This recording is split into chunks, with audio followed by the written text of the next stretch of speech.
Did you know you can code your Ozobot screen-free using color codes and on-screen with Ozobot Blockly or Python? Hi, I'm Stuart Wilson-Turner, Director of Product Management at Ozobot, and today I'm covering all things coding.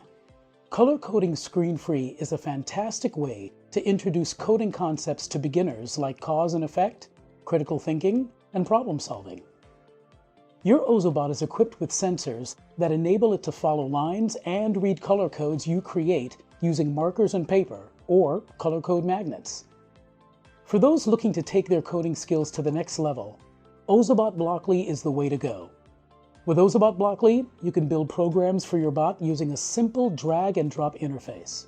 Choose from 5 levels of commands, including light effects, sounds, and loops.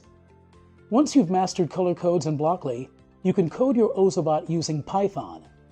Our Python editor is for proficient users who want to further their knowledge and get creative with this versatile programming language. So, whether you're just getting started with coding or you're ready to explore more advanced coding options, your students can dive full steam ahead with Ozobot.